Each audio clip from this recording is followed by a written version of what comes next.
Assalamualaikum warahmatullahi wabarakatuh. Hai semua, apa kabarnya? Ibu ucapkan selamat datang kepada siswa-siswi yang baru bergabung di SMA Negeri 1 Cilimus. Ya, selamat bergabung. Dan perkenalkan, nama Ibu Tuti Nurdayani, SPD.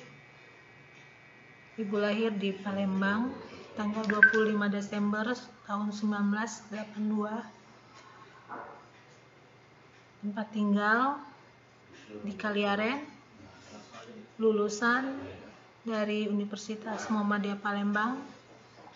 Dan di sini Ibu memegang mata pelajaran Sejarah Indonesia kelas 10 untuk status menikah.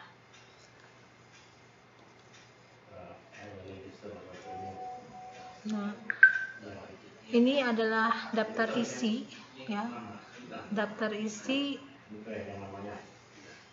yang akan kita pelajari dalam satu semester, di mana di bab 1 ini kita akan mempelajari tentang peradaban awal di Kepulauan Indonesia. Di sini kita akan membahas tentang masa sebelum mengenal tulisan, yaitu zaman pra-aksara, dan di mana di sini ada pembagian zaman juga akan dijelaskan. Kemudian terbentuknya bumi dan kepulauan Indonesia, bagaimana bumi itu terbentuk dan bagaimana kepulauan Indonesia itu. Kemudian yang ketiga itu kita akan mengenal jenis-jenis manusia purba. Kemudian kita juga akan membahas tentang asal-usul persebaran nenek moyang bangsa Indonesia.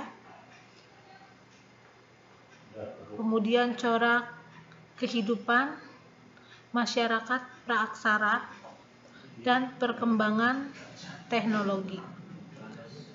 Di bab 2 kita akan membahas tentang perdagangan, penguasa, dan pujangga pada masa klasik Hindu-Buddha. Nah, di sini materinya kita akan membahas tentang masuknya pengaruh Hindu-Buddha ke Indonesia.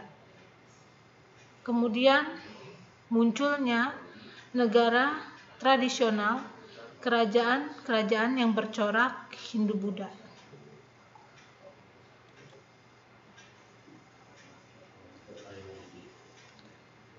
Kemudian KI 1, KI 2, KI 3, dan KI 4, ya. Di sini mengajarkan untuk memahami, menerapkan, mengelola, menalar, dan menyajikan.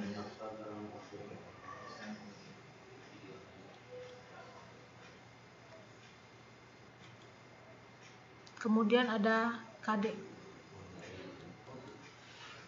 Nah, untuk KD, memahami konsep berpikir kronis, diakronis, sinkronis, ruang dan waktu dalam sejarah. Indikatornya, memahami cara berpikir kronis dalam mempelajari sejarah, memahami cara berpikir diakronis dalam mempelajari sejarah, memahami cara berpikir sinkronik dalam mempelajari sejarah. KD 4.1 menyajikan hasil penerapan konsep berpikir kronis, diakronis, sinkronis, ruang dan waktu dalam peristiwa sejarah dalam bentuk tulisan atau bentuk lain.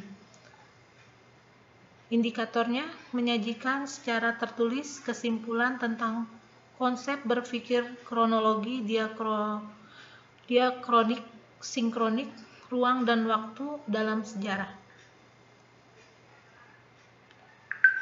Kemudian tujuan. Nah, untuk tujuan pembelajaran sejarah Indonesia ini, setelah mengikuti proses pembelajaran, Kalian diharapkan dapat memahami cara berpikir kronologis dalam mempelajari sejarah, memahami cara berpikir diakronik dalam mempelajari sejarah, memahami cara berpikir sinkronik dalam mempelajari sejarah, menyajikan secara tertulis kesimpulan tentang berpikir kronologis, diakronik, sinkronik, ruang dan waktu dalam sejarah. Kemudian materi. Ya, untuk materi cara berpikir sejarah, kronologis dalam mempelajari sejarah, cara berpikir diakronik dalam mempelajari sejarah, dan cara berpikir sinkronik dalam mempelajari sejarah. Nah, itulah materi-materi yang sudah Ibu sampaikan yang akan kita pelajari dalam 1 semester. Dan untuk pertemuan pertama daring kita ini hanya memperkenalkan saja dulu ya materi yang akan kita bahas untuk pertemuan-pertemuan selanjutnya secara daring untuk sementara waktu. Sampai di sini Ibu cukupkan. Wabillahi taufik wal hidayah. Wassalamualaikum warahmatullahi wabarakatuh.